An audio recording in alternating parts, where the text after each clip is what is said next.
Bukan kamu saja yang bisa bermain-main di dunia ini, Nur. Kamulah yang tidak akan selamat setelah ini. Terus tuh Bu Nur dilemparin kerikil. Wah, bener-bener udah kayak dirajam. Pelan-pelan, wah kepalanya mulai berdarah tuh. Telinganya mulai berdarah. Nah, ketika dia mau bangun, Pak Ali udah berdiri di belakang dia dan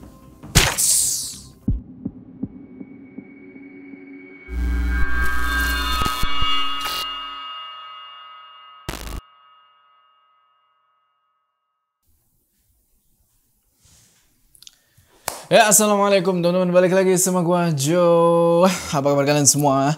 Semoga kalian semua yang nonton video ini diberikan kesehatan, dilancarkan rezeki dan selalu dimudahkan urusan-urusannya dan selalu dilindungi dari segala mara bahaya di dunia ini. Oke, kita masuk di part ketiga dari cerita si Jundai Lubua Pusaro dari MWV Mystic. Kalau di part sebelumnya kita tahu nih akar dari masalah. Penyebab meninggalnya Bobby dan Nizar udah ketahuan. Ternyata Bu Nur, salah satu warga di desa itu, adalah pelakunya. Dan di part sebelumnya juga Bu Nur ini udah sempat melawan si kakek dan temannya tuh, Pak Mahdi, di alam gaib. Tapi sayangnya Bu Nur kalah dan dia lari tuh dari mereka berdua. Kakek Ahmad dan Pak Mahdi terus ngejar Bu Nur sampai dia ke pojok di Lubuk Pusaro. Warga yang udah kesel ngehakimin Bu Nur saat itu juga. Sampai akhirnya beliau meninggal. Dan sekarang Rahman sama Diana udah jadi yatim piatu. Karena beberapa tahun yang lalu Pak Syahrizal, bapaknya, dan Ibu Rista, ibunya si Rahman ini, meninggal dunia karena sakit. Begitu juga neneknya. Jadi Pak Panji yang tahu soal itu langsung inisiatif. Ngajak mereka buat tinggal di kampung bareng sama Pak Panji. Sekalian si Rahman yang lanjutin sekolah tuh di universitas yang ada di sana. Nah, kakeknya si Rahman ini mikir dengan meninggalnya Bu Nur, permasalahan ini semuanya selesai. Tapi kenapa kok sampai sekarang Tante Lisa belum juga sembuh sama sekali? Penasaran kayak gimana ceritanya? Tonton video ini terus. Udah, kita nggak usah lama-lama lagi, udah siap. Mode horor aktif.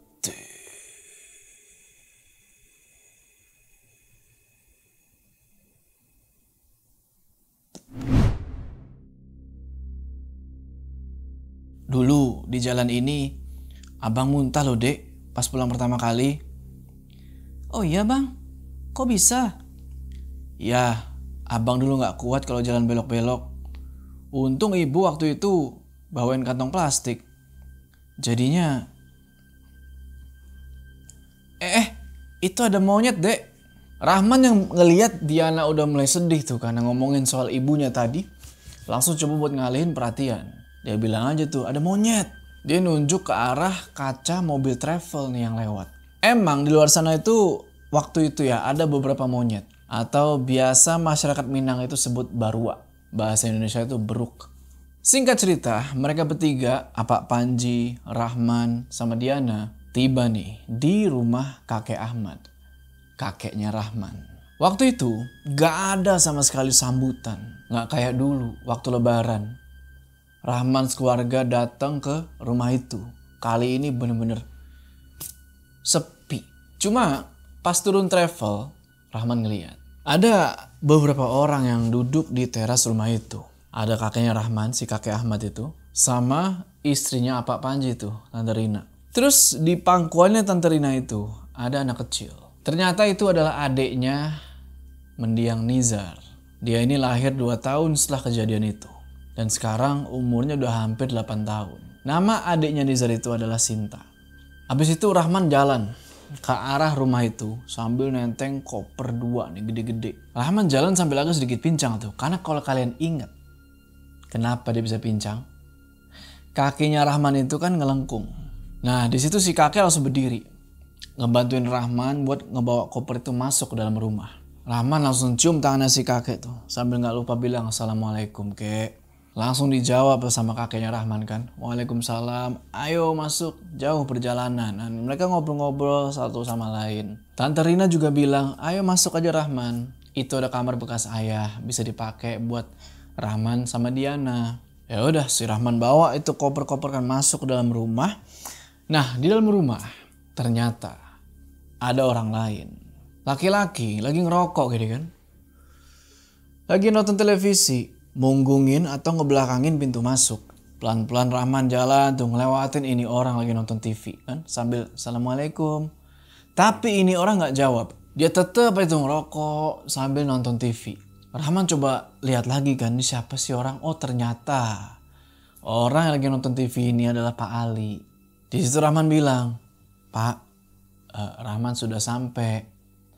Tapi yang namanya Pak Ali, ya kan, mungkin masih nyimpen rasa marah dalam hati dia. Dia jawab Rahman dengan ketus. Dia bilang, ya, taruh aja barang-barangnya tuh di kamar, sana istirahat. Rahman udah mau begini nih, tapi Pak Ali langsung tepis tuh, udah sana masuk. Nggak lama kemudian Pak Ali matiin tuh TV, dia matiin rokok, terus dia masuk nih ke kamarnya, terus dia kunci. Rahman agak gimana ya, kayak agak nggak enak gitu, karena dia tahu Pak Ali itu masih belum rela kalau Rahman tinggal di rumah itu. Beda banget sama sikapnya Apa Panji dan Tante Rina di rumah itu. Ya mungkin mereka berdua bisa ngedapetin anak lagi, walaupun sebelumnya udah kehilangan Nizar. Sedangkan Pak Ali dan Tante Lisa boro-boro dapet anak lagi.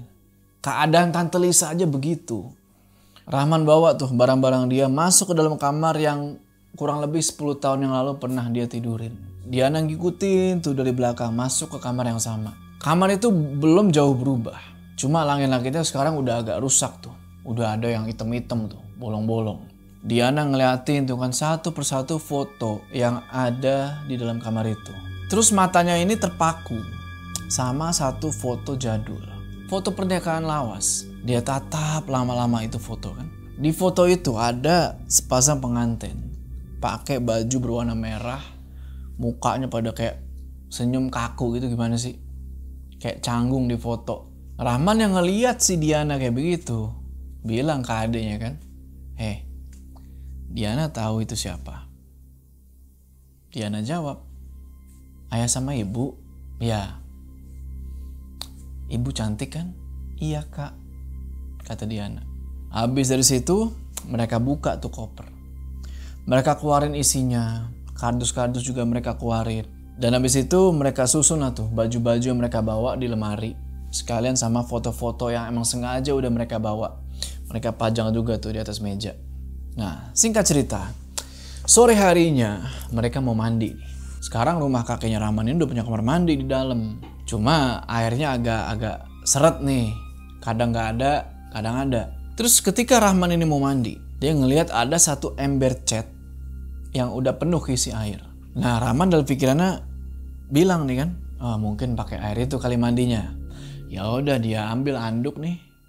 Dia masuk nih ke kamar mandi. Tapi baru dia mau masuk ke kamar mandi, Pak Ali datang nih, dok, dia ambil ember cat itu, set, dan dia bawa masuk ke dalam kamar, nggak pakai ngomong apa-apa tuh. Bingung lah Rahman kan, kenapa nih Pak Ali? Ya udah, dia masuk ke kamar mandi tuh. Dia coba buka keran, nggak ada keluar air sama sekali.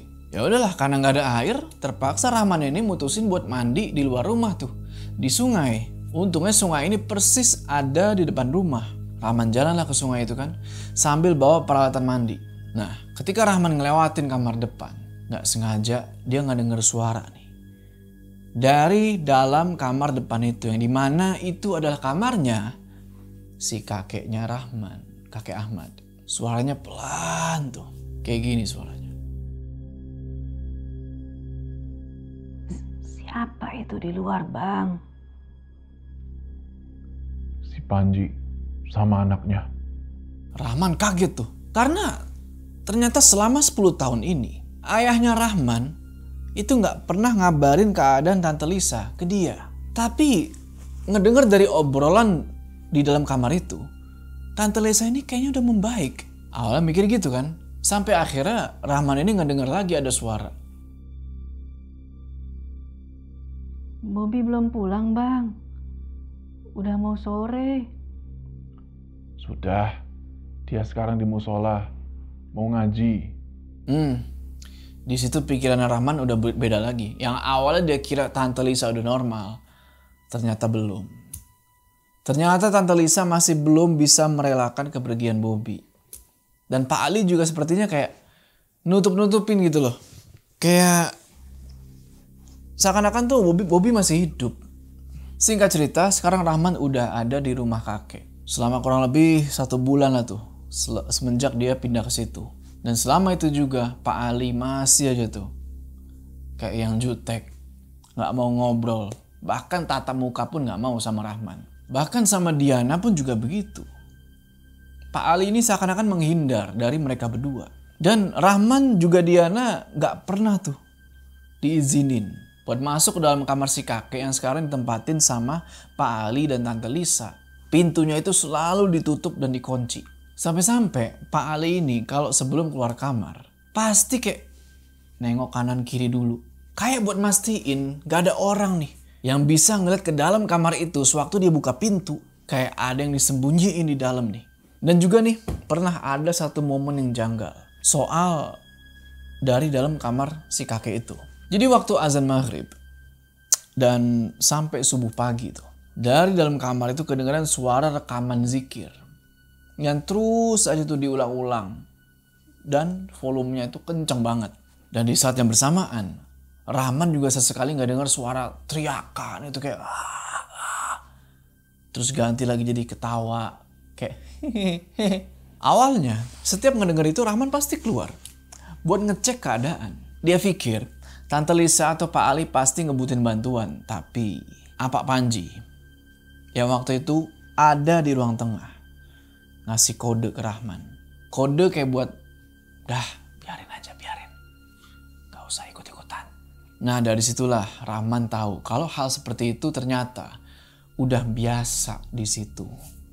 Nah tepat H2 minggu sebelum perkuliahan Rahman dimulai. Rahman pergi nih ke Padang. Rencananya dia mau nyari kos-kosan buat tinggal di sana selama kuliah itu. Karena kalau dari rumahnya kakek Ahmad ke universitas itu agak jauh. Sementara si Diana tetap tinggal di desa. Dia asuh sama Pak Panji dan Tante Rina. Singkat cerita, Rahman pergi ke Padang nih. Dia cari kos-kosan kan. Alhamdulillah nemu dia satu kos-kosan nih. Murah lagi dan deket kampus dia. Jadi kos-kosan ini semacam satu rumah gede yang isinya itu ada 3 kamar. Pas Rahman datang, 2 kamar yang lain itu udah pada ditempatin. Pas banget nih tinggal 1 kamar yang masih kosong. Rahman ambillah kamar itu.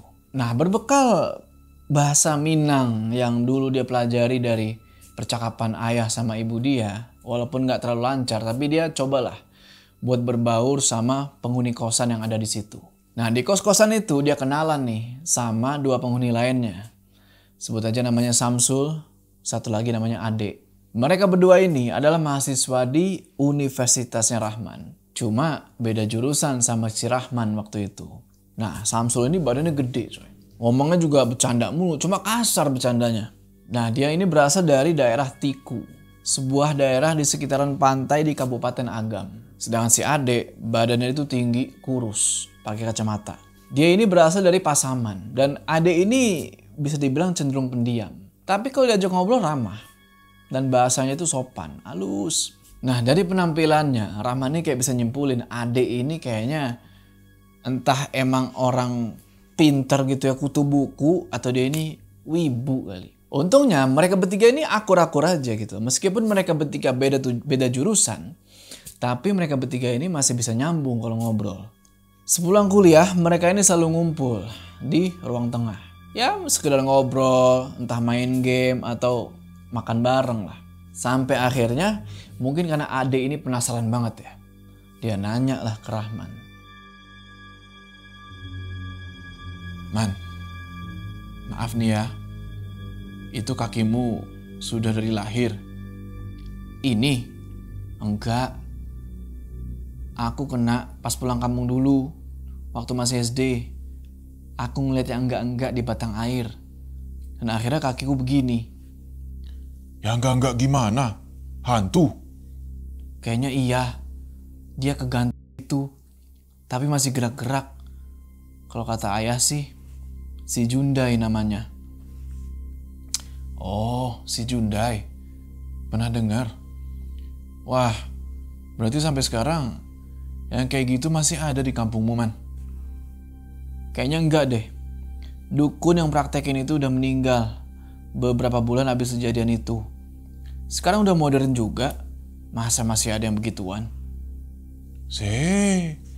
Jangan samain di Jakarta sama di sini, man. Beda jauh. Yang kayak gitu masih banyak di daerah-daerah. Apalagi tuh Pasaman rumahnya adik. Isinya, orang punya ilmu semua.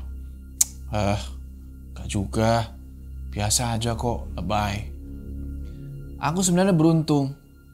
Saat kejadian itu, 2 saudaraku yang lain meninggal. Cuma aku yang selamat. Meninggal? Meninggal kenapa, man? Akhirnya karena Rahman nganggep kalau teman barunya ini bisa dipercaya. Rahman ceritain lah tuh semuanya dari awal sampai akhir.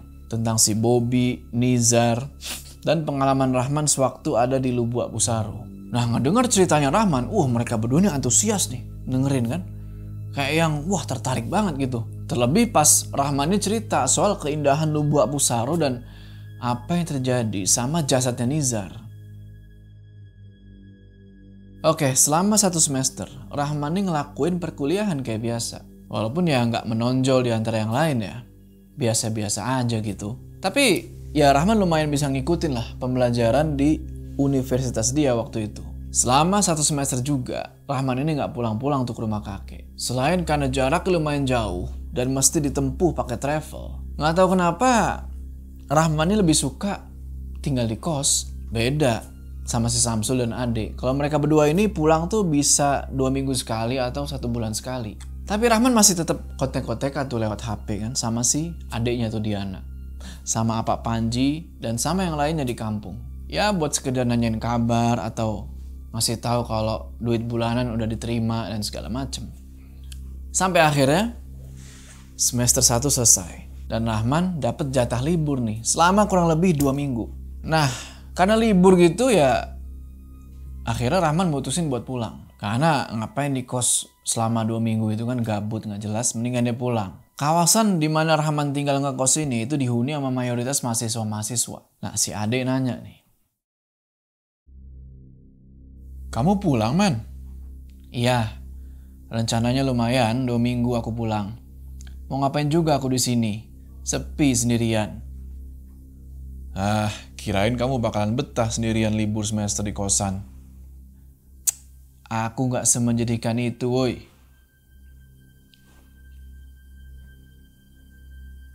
Aku boleh ikut ke kampungmu nggak? 2 hari aja, Sabtu sama Minggu. Penasaran sama cerita kamu. Pengen lihat lokasinya langsung. Ide bagus. Wak join. Mau nyari apa di sana? Gak ada yang bisa dilihat. Ya, seenggaknya nggak cuma pohon kelapa dan pantai kayak di rumahku. Dan gak cuma pohon sawit kayak di rumahnya si adik. Bener. Cuma 2 hari aja kok, man. Berangkat besok, Minggu sore atau Senin pagi deh. Aku sama adik pulang. Bener. Yaudah. Coba aku tanya ke orang rumah dulu ya.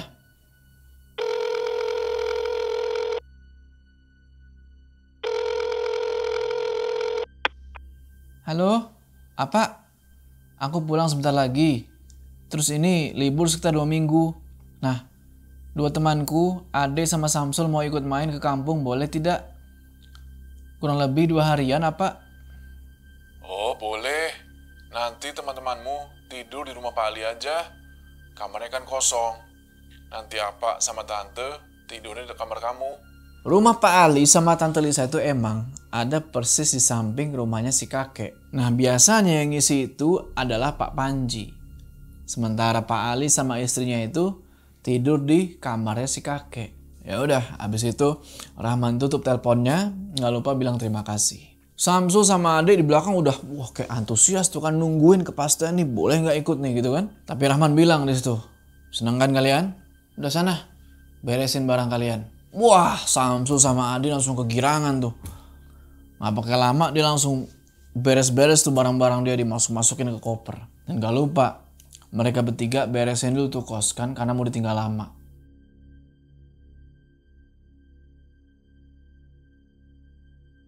Oh iya, nanti di rumah kakek ada tanteku yang lagi sakit. tinggalnya beda rumah sih. Tapi kalau nanti kedengeran ada yang teriak-teriak atau suara musik kenceng malam-malam, nggak usah khawatir ya.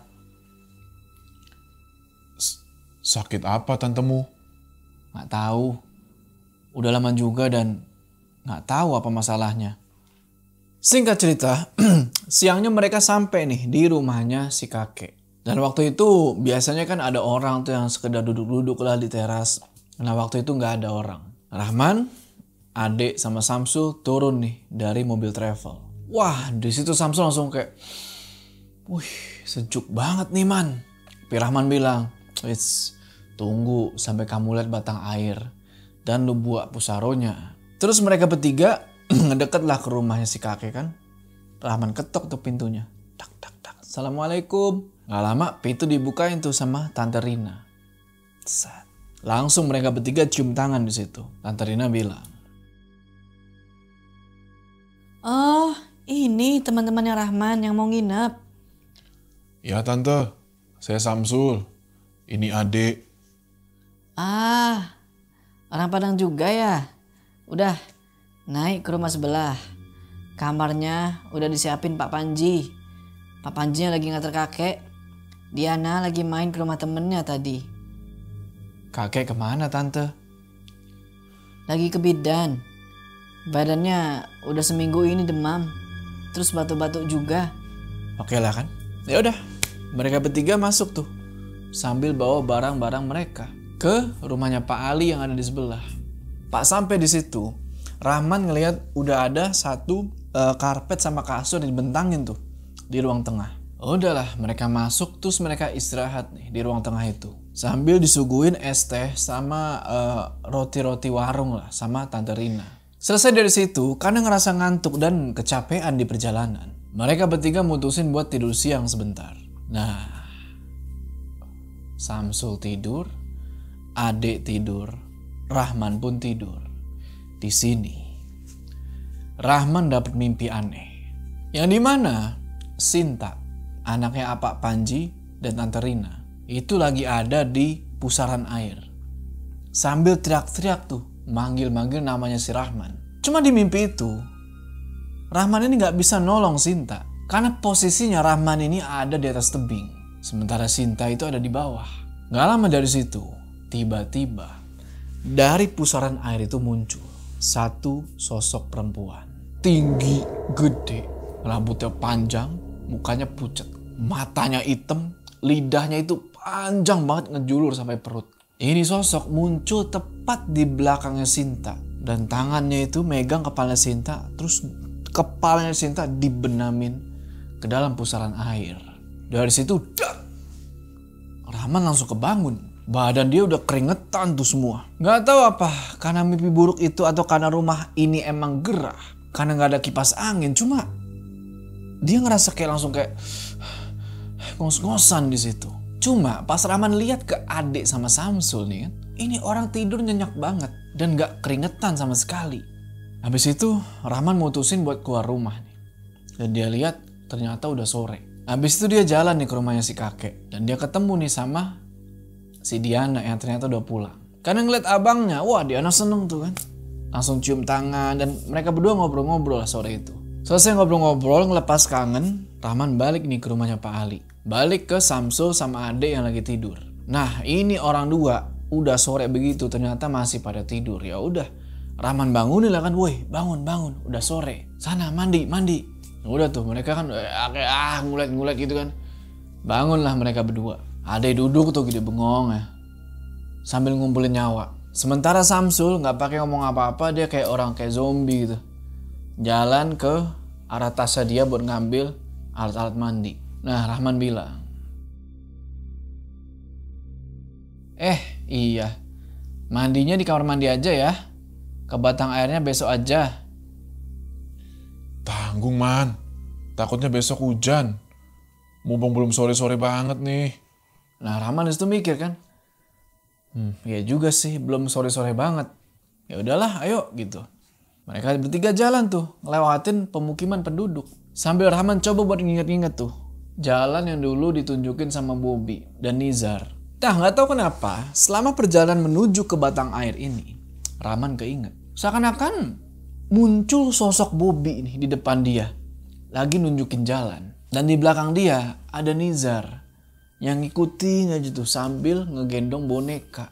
Rahman sengaja tuh gak pergi langsung ke sisi waktu dia sama Bobby dulu mandi. Karena Rahman ini pengen nunjukin Samsul sama Ade view Lubuk Pusaro dari atas. Nah, kondisi jalan yang mereka lewatin sekarang udah beda banget. Beda dari 10 tahun yang dia sama dua saudaranya lewatin dulu. Sekarang jalan kampung ini udah beraspal. Walaupun ya nggak besar dan keputus tuh pas di ujung jurang. Rahman, Samsul sama Ade ikutin jalan aspal itu. Terus Rahman belok kiri nih. Keluar dari jalan aspal dan lanjut nyusurin jalanan setapak yang waktu itu lagi lembab, lagi becek. Sampai akhirnya mereka ini tiba di sisi jurang yang sama sewaktu Rahman datang di hari kejadian itu.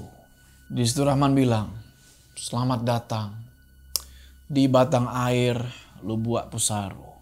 Wah, di situ mukanya Ade sama Samsul kayak yang takjub gitu. Wih, keren banget nih. Samsul langsung bilang, "Seru nih kalau mandi nih, Dek." Di situ Ade sibuk kayak tuh foto-foto kan, video dokumentasi. Nah, pas lagi dokumentasi gitu, Ade tiba-tiba menangkap sesuatu yang aneh nih di kamera dia. Dan dia tanya ke Rahman nih, "Man, itu apaan?" "Kuburan." Sontak si Rahman ngeliat ke arah yang Ade maksud tuh. Di sana Rahman ngeliat ada satu pohon rindang yang akarnya tuh udah menjulur kemana-mana tuh. Dan di sekelilingnya itu ada nisan-nisan sama pohon Kamboja. Nah, ngeliat itu, Rahman kaget. Dia langsung keinget kalau itu adalah pohon yang Rahman lihat sebelum pingsan. Yang dimana dia ngelihat makhluk itu kegantung. Rahman bilang, "Kayaknya itu pohon yang aku lihat pas di bawah sebelum pingsan deh." Hah? Yang kamu bilang ada orang kegantung itu? Coba ke sana yuk. Pasti pemandangannya lebih bagus. Aku ragu sebenarnya. Kalian gak takut apa? Selama kita nggak buat aneh-aneh, harusnya nggak ada apa-apa, Man. Lagi-lagi Rahman mengalah di situ. Dan milih buat ngikutin teman-temannya ini. Mereka susurin lah tuh pinggiran tebing ke arah sisi hilir pemakaman umum kampung yang jadi alasan penamaan Lubuk Pusaro. Di situ dugaan Ade bener. View dari titik itu, jauh lebih bagus daripada titik sebelumnya. Ade makin banyak tuh video, foto, makin banyak dia dokumentasi di situ. Sementara Rahman sama Samsul cuma ngeliatin itu kan, takjub sama pemandangan. Sampai akhirnya selesai dokumentasi, Ade bilang nih, "Man, fotoin aku dong di situ tuh, agak atasan dikit ya, biar Lubuk Pusaronya kelihatan." Ya udah tuh kan difotoin tuh Ade beberapa kali, cek. Selesai, Rahman nanya nih, "Jadi mandi gak nih?" Satu lagi. Dari sana. Foto biar kelihatan jurangnya." Aku ikutan juga ya. "Udah, mandi yuk, keburu malam nih." Ayo.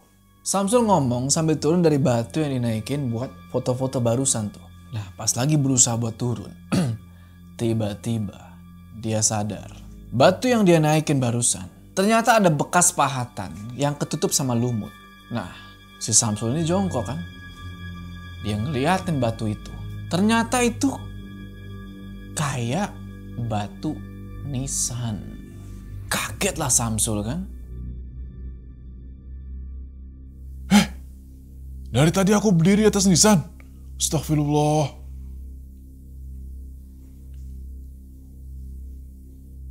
Nur yang diceritakan ayah. Kenapa, Man?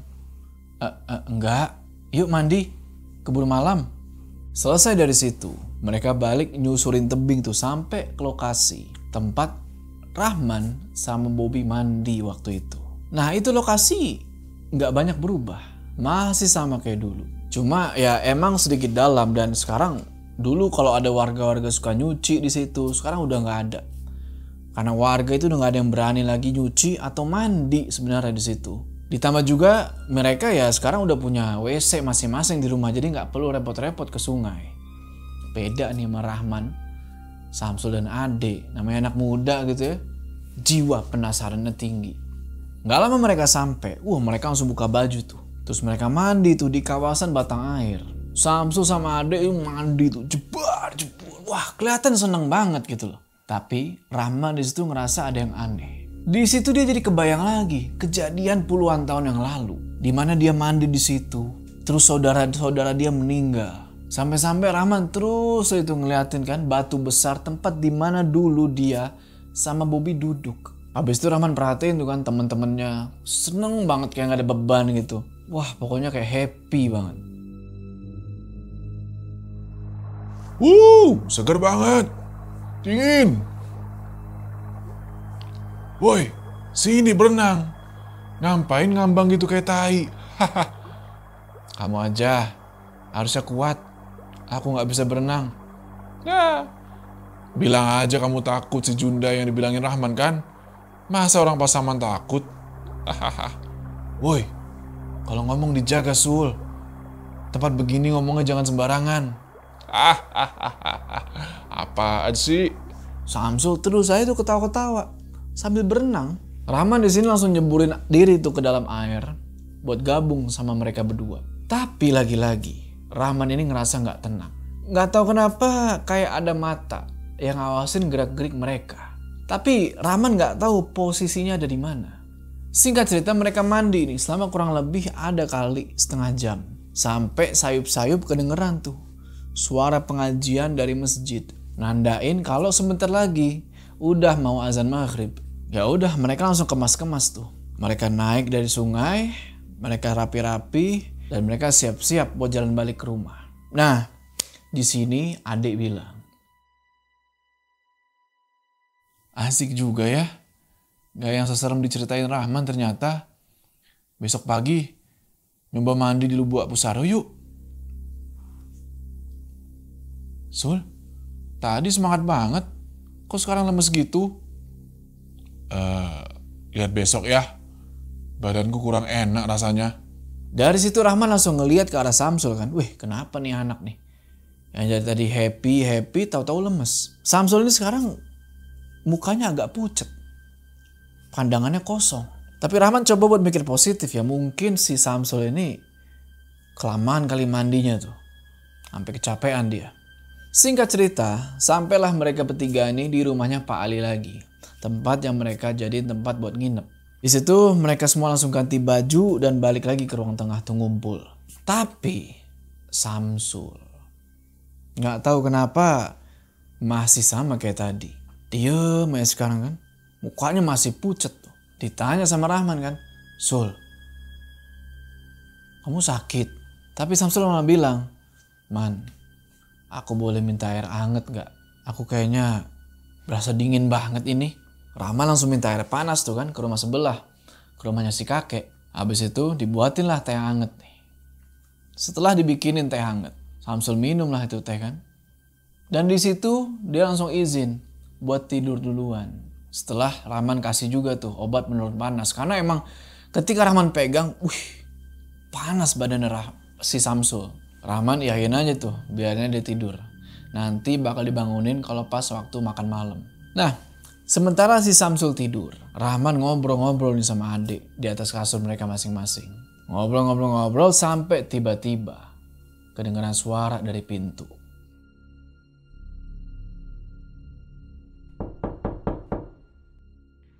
Assalamualaikum. Waalaikumsalam. Bentar, Din. Bang, dipanggil Pak Panji. Disuruh makan di rumah kakek. Oh ya, sini. Kenalin teman-teman abang nih.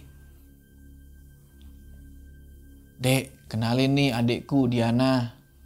Oh ya, saya Bang Adik. Nah, itu yang tidur tuh Samsul. Bentar abang bangunin dulu. Di sini, pas Rahman mau ngebangunin Samsul nih, deketin sama dia kan, Rahman nih ngerasa hawa panas itu keluar dari badannya Samsul kayak panas banget. Pas Rahman pegang bahunya Samsul, bos! Itu panas banget. Padahal sebelumnya kan dikasih obat penurun panas. Rahman bangunin lah kan, Sul, bangun Sul. Kamu itu demam, mau ke bidan gak? Tapi di situ Samsul cuma melek gini. Dia ngomong, udah aku gak apa-apa. Nanti juga sembuh, kalian makan aja duluan. Ya udahlah kan, karena si Samsul bilang kayak gitu. Ya Rahman pikirnya juga ya udah nanti juga sembuh. Mungkin karena masuk angin kali ini, kebanyakan main air. Rahman, adik sama Diana pergi nih ke rumahnya kakek. Ninggalin Samsul sendirian di rumahnya Pak Ali. Malam itu bisa dibilang makan makanan sederhana lah yang dimasak sama Tante Rina. Ada mie goreng, telur, tahu, tempe sama sambal lado ikan teri. Rahman kenalin tuh temennya kan si adik ke si kakeknya tuh yang baru aja balik dari bidan berobat. Selain itu Rahman juga ngabarin kalau ada satu temennya lagi nih nggak bisa ikut karena lagi nggak enak badan, lagi ada di rumahnya Pak Ali. Nah di situ kakeknya Rahman ini juga cerita-cerita lah soal ya sekarang kakek sudah tua, sakit gitu kan. Pokoknya ya ngobrol-ngobrol lah kalau mungkin penyakitnya ini karena ya sudah umur gitu. Singkat cerita akhirnya mereka makan bareng tuh. Tapi malam itu nggak ada Pak Ali sama Tante Lisa. Mereka cuma di dalam kamar kakek aja tuh kayak biasa. Nah sambil makan gitu mereka ngobrol-ngobrol nih. Kakek Ahmad nanya. Udah kemana aja tadi? Baru pergi mandi aja kek. Mandi kemana? Batang air? Iya kek. Man, jangan kesana lagi ya. Bahaya. Iya tuh bang, Bahaya. Walaupun abang sama teman-teman abang sudah gede, tapi itu kan airnya deras. Takut kenapa-napa lagi, kayak waktu dulu. Kalau mau mandi di batang air, jangan yang dekat Lubuk Pusaro itu bang. Ke hilir aja. Ada lubuk lain juga. Lebih bagus dan rame buat berenang. Orang-orang pada kesana mandinya sekarang. di situ Rahman cuma diem aja kan, dia ngangguk tuh. Jujur aja ngerasa bersalah gitu loh. Kalau sampai Ade atau Samsul kenapa-napa lagi di batang air itu, pastinya kakeknya Rahman yang dibikin pusing kan, dan warga-warga sekitar. Udahlah kan.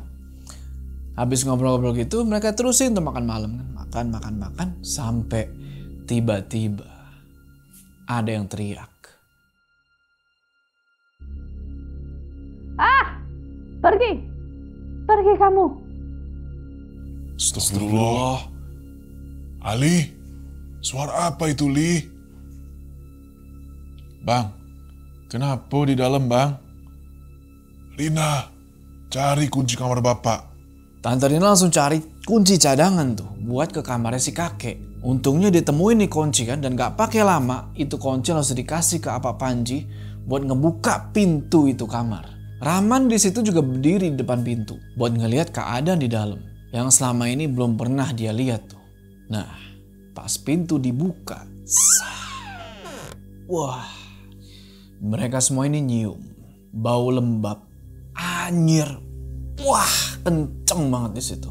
Dan kamar itu juga kelihatan gelap. Cuma ada cahaya remang-remang dari satu lampu kecil yang ada di ujung meja. Sementara itu jendela udah ditutup rapet, bahkan dipaku biar nggak bisa dibuka lagi. Di kamar itu cuma ada kasur, satu lemari kecil, dan sudut yang ada sekatnya. Yang ternyata itu buat kloset, buat buang air. Tapi di atas kasur itu cuma ada Pak Ali nih yang tiduran. Si Rahman lihat Tante Lisa tuh nggak ada di mana-mana. Karena begitu, Pak Panji masuk lagi selangkah ke dalam kamar itu kan. Dia lihat nih ke sekeliling, terutama ke langit-langit sama sudut ruangan. Pak Panji panggilin tuh kan, kakak di mana? Ini Panji kak, kakak di mana? Gak lama kedengeran suara Tante Lisa nih, tapi dari kolong kasur.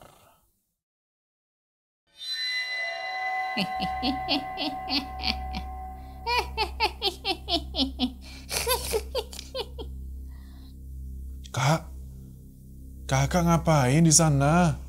Ini pertama kalinya Rahman ngeliat lagi Tante Lisa Semenjak terakhir kali puluhan tahun yang lalu Rahman pulang ke kampung Mas Lebaran itu, fisiknya Tante Lisa itu udah bener-bener jauh berubah. Dulu badan yang berisi, sekarang itu kurus kering. Kantong matanya hitam gini. Matanya udah cekung tuh. Dan dia terus-terusan ngeluarin air liur dari mulutnya. Terus gak pakai ngejawab omongannya Pak Panji. Tiba-tiba Tante Lisa ini kayak ngerayap dari kolong tuh. Ngerayap ke arah Pak Panji cepet banget.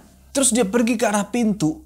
Itu persis udah kayak laba-laba. Pak Panji langsung Allahu Akbar. Apa ini gitu kan?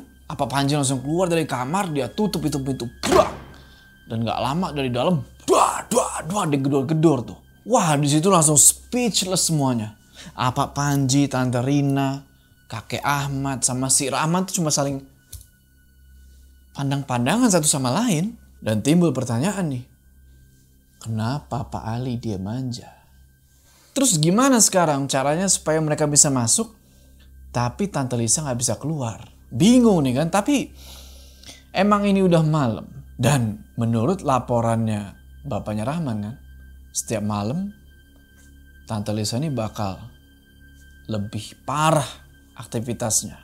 Cuma di malam yang ini gak tahu kenapa kelakuan Tante Lisa ini gak kayak biasanya. Ini baru pertama kali dilihat nih. Pak Panji bilang, Saya cari pemuda lain untuk megangin kakak ya Pak. Ya, pergilah. Kalian gak akan kuat pegang dia.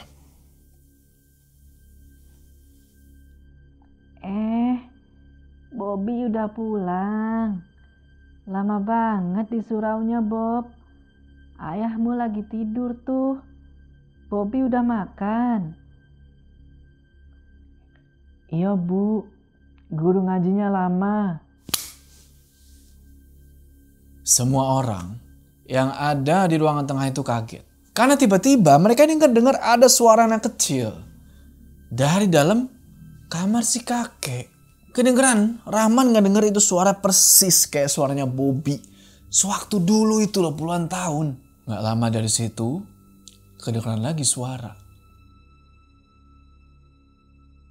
Oh iya, nggak apa-apa nak. Yuk kita makan.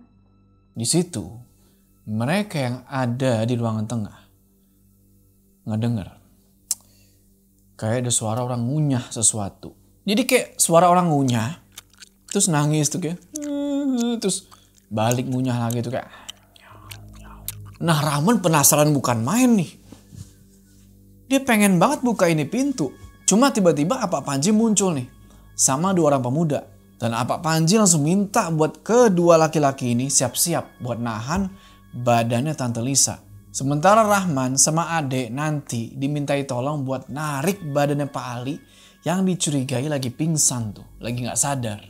Nah, Pak Panji mulai hitung kan. 1, 2, 3, dibuka nih pintu. Nah, ketika mereka buka ini pintu, lalu mau tahu apa yang mereka lihat? Tante Lisa ini lagi duduk di atas kasur sambil ngegigitin tangannya sendiri. Ternyata suara kunyahannya ya dari itu, ngunyah dagingnya sendiri. Nah, dua pria yang tadi dibawa Pak Panji itu sempat kaget. Sempat astagfirullah, sempat kayak takut buat masuk gitu. Tapi mereka balik maju lagi tuh buat jaga-jaga di pintu kalau tiba-tiba Tante Lisa ini nerjang keluar. Rahman sama Pak Panji terus masuk tuh ke dalam kamar. Mereka berdua bopong tuh badannya Pak Ali yang masih belum juga sadarin diri. Dan Tante Lisa di situ bilang,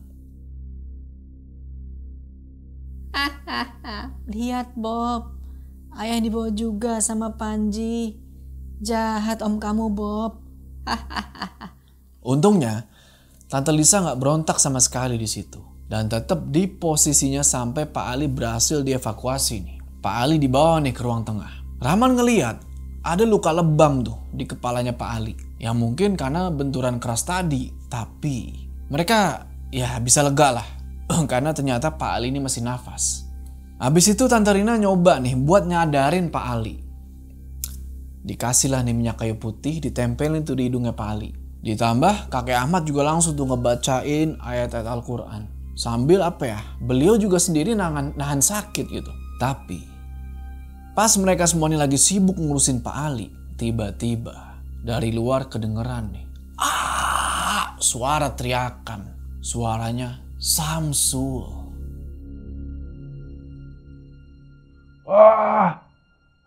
Sialan. Woi, kenapa Sul? Sialan. Di rumah itu ada Jundai. Itu karena kamu demam aja kali Sul. Makanya halu kamu. Rahman langsung coba buat ngasih alasan-alasan yang logis lah supaya Samsul ini nggak tambah panik. Tapi di situ Samsul nggak ngejawab. Di situ badannya malah keringetan semua tuh dan panas. Habis itu Rahman jalan nih ke rumahnya Pak Ali buat ngebuktiin kalau Samsul ini cuma halu. Nah, pas sampai di ambang pintu rumah Pak Ali yang kebuka, Rahman melongok ke dalam gini kan. Nggak ngomong apa-apa. Terus Rahman ngeliat di Samsul nih, yang ada di sampingnya adik sekarang. Loh, ini Samsul. Terus dia lihat lagi nih ke dalam rumah kan, buat yang kedua kalinya. Wah, di situ kepalanya Rahman langsung pusing. Jantungnya udah deg-degan tuh, sampai kayak sakit tuh sama apa yang dia lihat. Dari dalam rumah, Rahman ini ngeliat ada Samsul lain yang masih tidur, munggungin pintu. Dari situ Rahman langsung mundur satu langkah dan ngeliat balik nih ke arah Samsul sama adik. Sontak Rahman langsung lari tuh dari teras rumahnya Pak Ali dan cepet-cepet nyuruh Samsul sama adik buat masuk tuh ke rumahnya si kakek. Adik yang bingung nanya dong, kenapa man? Rahman bilang, gak tahu kenapa dalam rumah tadi ada Samsul lain yang lagi tidur. Ada apa, Man? Suara apa tadi? Samsul teriak, Pak. Katanya di rumah ada Jundai. Mungkin sembrono kawan kamu itu. Gara-gara ke batang air sore-sore. Mungkin, Pak. Terus, mana temanmu itu? Sudah tidur lagi? Nah, abis ngomong gini, Rahman nengok ke belakang. Dia inget betul. Tadi tuh Samsul sama Ade ikut masuk ke rumahnya si kakek. Nengok ke belakang ini. Dek, Samsul mana? Ade juga kaget tuh. Iya. Wah, gak tahu man. Karena begitu, panik mereka berdua nih. Rahman sama Ade langsung keluar rumah tuh. Nyari ke sekitaran. Samsul benar-benar gak ada. Di situ Rahman langsung balik lagi nih ke rumahnya Pak Ali buat ngecek apakah Samsul masih ada di situ. Sekarang pintu rumah itu udah ketutup dan Samsul yang tadi Rahman lihat itu masih ada di posisi tidur. Masih ada di sana. Gak lama Rahman jalan masuk tuh. Ditemenin sama adik dari belakang. Hati-hati nih. Mereka buka pintu kan. Mereka hati-hati tuh. Ngedeketin si Samsul. Coba dibangunin sama si Rahman gitu kan. Sul. Tapi Samsul sama sekali gak ngejawab panggilan Rahman. Rahman sentuh tuh bahunya kan. Sul. Masih belum bangun juga. Nah, gak tahu kenapa tiba-tiba muncul ide nih di otaknya Rahman. Dia cubit di Samsul kan, sekenceng-kencengnya. Cubit nih. Sul, bangun. Gak lama, barulah. Aduh, woi. Sakit. Ngapain sih kalian ini monyet? Nah, ini Samsul yang asli. Nah, Samsul bangun gitu kan. Cuma kayak orang bingung gitu. Apa nih maksudnya cubit-cubit gitu kan? Akhirnya dari situ mereka ngejelasin kalau tadi itu ada makhluk iseng lah bisa dibilang niruin wujudnya Samsul. Dan sempet jalan bareng tuh sama si Ade sampai masuk ke rumahnya si kakek. Nah Samsul karena dia emang bukan orang yang penakut, gak denger cerita itu justru dia penasaran. Kenapa kok ini makhluk malah ngikutin wujudnya dia? Cuma di situ Samsul masih ngerasa gak enak badan. Badannya itu belum sepenuhnya pulih. Kata dia tuh masih pusing sama lemes. Badan aja masih kerasa anget tuh. Tapi udah gak separah tadi sore lah. Nah Rahman juga cerita tuh soal Tante Lisa. Kan? Apa yang terjadi di rumahnya si kakek lah. Nah di situ Samsul jujur aja agak ngerasa gak enak gitu. Di keadaan yang sekacau kayak gitu dia malah tidur. Ya udah akhirnya dia paksain buat bangun. Dan dia gabung tuh di rumahnya si kakek. Sekarang Ade buat mengantisipasi kalau ternyata ini Samsul yang palsu gitu ya. Dia gandeng nih tangannya Samsul. Dia tuntun tuh orang kan, persis kayak nuntun orang tua. Nah Samsul kesel dong, apaan sih, lepasin nggak? Tapi Ade tetap kekeh, nggak. Pokoknya aku tuntun kamu sampai di rumahnya kakek dan semua orang ngelihat kalau kamu ini bener Samsul. Ya udah, akhirnya mereka masuk tuh ke rumahnya si kakek kan. Pak Panji langsung ngelihat dan dia bilang, Ini yang tadi kamu ceritain, Man. iya Pak, kayaknya tadi kita bawa Samsul yang salah. Kamu gimana keadaannya? Udah mendingan? Katanya tadi sakit. Masih gak enak badan, Pak. Tapi gak enak juga. Masa saya tidur pas keadaan begini? Nah, apa-apa. Sekarang Bobby, ini Mama Bob. Bobby sakit, demam, udah minum obat. udah gak apa-apa. Besok, kalau masih demam, kita cari obat kampungnya ya. Trasapo itu namanya. Sekarang kalian ke rumah sebelah lagi aja ya. Udah aman kok. Pak Ali juga gak apa-apa. Jujur aja, ngedenger suara itu Samsul agak kaget. Karena itu adalah pertama kalinya dia ngedenger suara itu. Suaranya Tante Lisa. Ya udah, akhirnya Rahman, Ade sama Samsul nurut tuh kan. Dan mereka bertiga balik ke rumahnya Pak Ali di sebelah. Sampai di rumahnya Pak Ali lagi. Mereka bertiga langsung tiduran tuh. Sambil nunggu ngantuk gitu ya. Rahman ngeliatin tuh ke atas langit-langit. Sambil pikiran dia udah kemana-mana tuh. Ade juga gak bisa tidur malam itu. Dia milih buat ya main HP aja lah. Sementara si Samsul ini emang kebo banget. Gampang aja dia balik tidur tuh.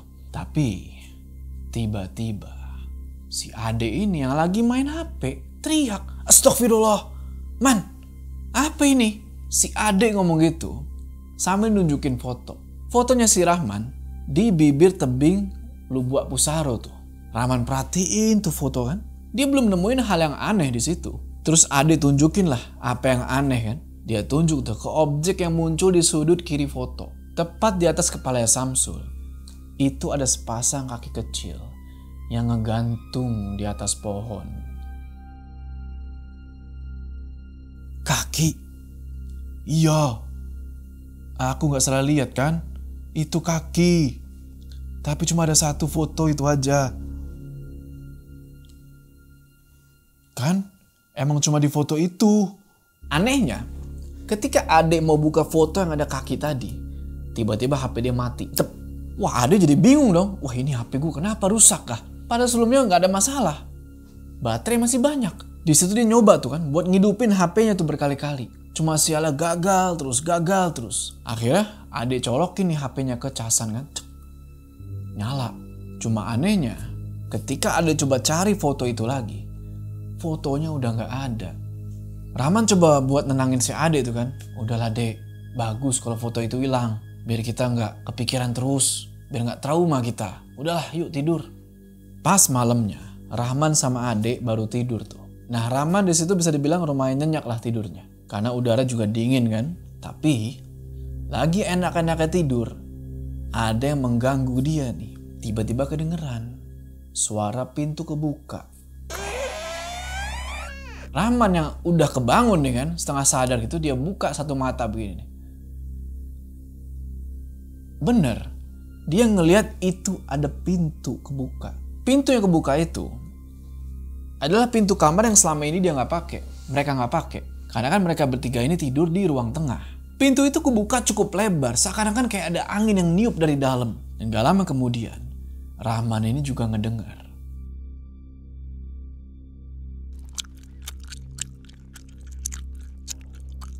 Wah, itu Rahman udah dek gitu kan. Gak berani gerak dia sama sekali. Rahman cuma ngeliat begini nih kan.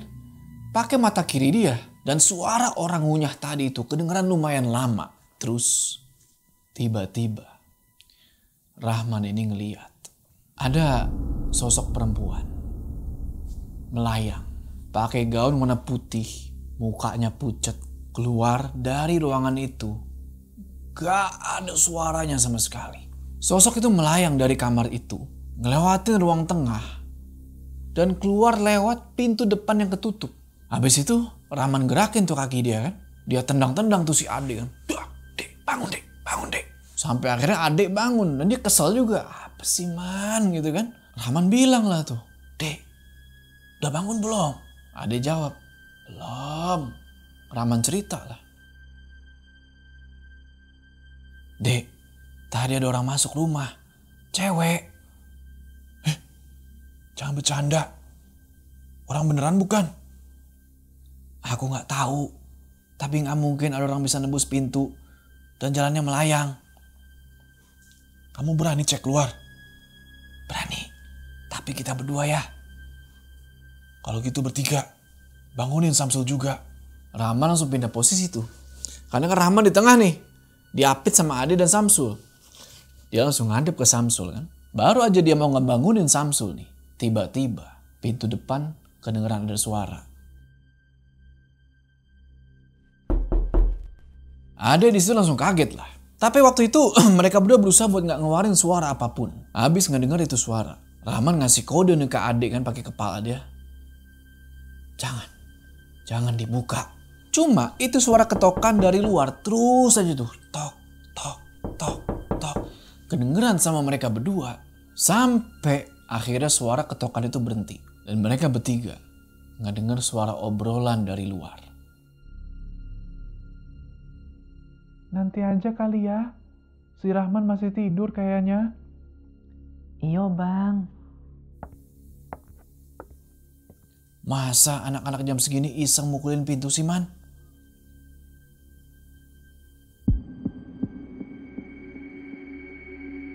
Oke teman-teman. Itulah part 3 dari Si Jundai Lubak Pusaro. Tulisan MWV Mystic. Nah yang jadi pertanyaan, apakah benar itu yang ngetok pintu adalah sosok Bobby dan Nizar yang udah lama meninggal? Apakah mereka ini masih hidup atau Rahman kah yang sudah mati atau gimana? Kita tonton di part terakhir. Oke, sebelum kita berpisah jangan lupa kalian like video ini dan bagi yang belum subscribe, ayo subscribe sana ke channel ini supaya kalian gak ketinggalan part terakhir dari cerita ini. Gua Jo. Sampai ketemu di part selanjutnya.